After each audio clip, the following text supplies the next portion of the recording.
Good morning. I'd like to share with you today a part of my spiritual journey, learning to pray. I'm a lifelong Unitarian Universalist, and I grew up in a humanist congregation. That means that God language was not used, and the classic joke is God language wasn't used unless somebody was falling down the stairs. That actually was kind of true. We had a rational approach to life and to ritual. So on Sunday services, for example, there would always be a moment of silence, but never a guided meditation or prayer.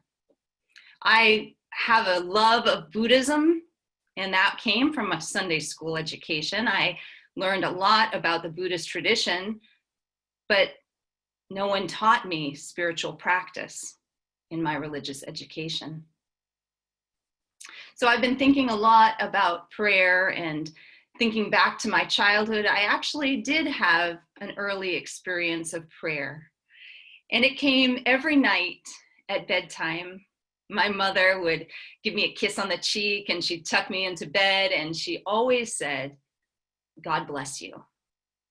And I remember as a child lying there in bed in the darkness, snuggled up with my blankets, and thinking about all the people in my life who I cared about. And in my mind, I would say, "God bless Mommy, Daddy, my brother Michael, my Aunt Betty," and on until I drifted off to sleep. And today, when I'm in a city with a beautiful Catholic church, I'll go in and I'll light a candle to my maternal grandmother, my vava. Like many of you, I have a multi-faith background, and my paternal side is Jewish. And so I grew up saying prayers as a part of celebrating Jewish holidays with my Uncle Manny and my Aunt Alberta. My uncle would read the prayers, the traditional prayers in Hebrew, and we would read the English translation from the prayer book. Even though those were foundational experiences of prayer, I did not learn how to pray until more recently. I learned to pray when my brother died. I was overcome with grief, and I was serving as an intern minister at the time. Fortunately, I was surrounded by mentors and peers who were there to guide and support me. And so now, while we all are in a time of great uncertainty and anxiety, I would like to share with you what I learned about prayer. Now, I know some of you may already have your own prayer practice. Some of you may be atheists or agnostics. Some of you may be more comfortable with meditation than prayer. We are a liberal religious community. We hold a diversity of perspectives, and I honor you wherever you are on your journey, as I know that you honor my perspective. So, the first thing that I learned about prayer was the transforming power of naming. When I take the time to name those people and places who I hold in my heart, love and compassion take form. It doesn't matter whether you're a mystic who believes that light and love transcends time and space, or whether you believe that it's in your consciousness that it brings forward your concerns and enables you to take better action. Prayer may not change the situation, but the power of naming is that it changes us.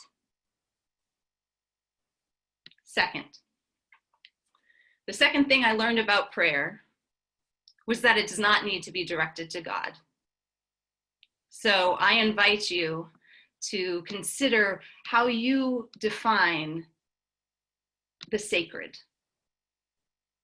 And I'll give you some examples. Could be the spirit of life or love, nature, the earth, mystery, God, goddess, or knowing you. Could be something completely different that I failed to name. But I invite you to address your prayer to a source larger than yourself, a source that sustains our lives. This public health crisis has certainly brought into our awareness how much our lives are interconnected, how much we depend on one another. So I invite you in the week ahead to pray. Pray for spiritual guidance. Pray for those healthcare workers. Pray for those who suffer. Pray for peace. Pray for well-being.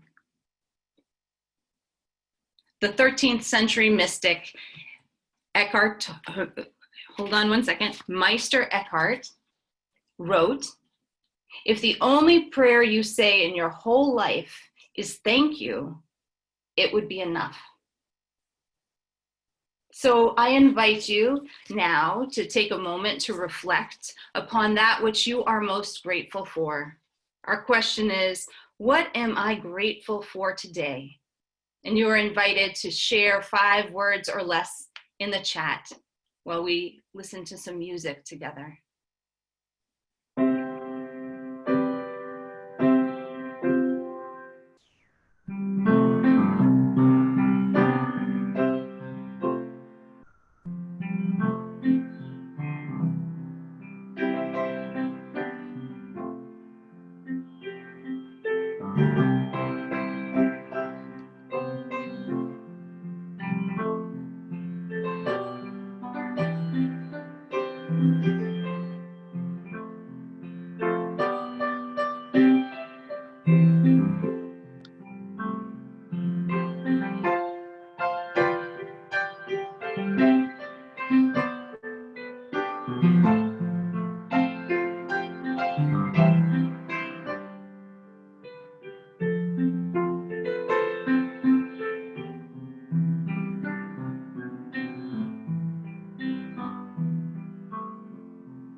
Thank you to those of you who responded in the chat.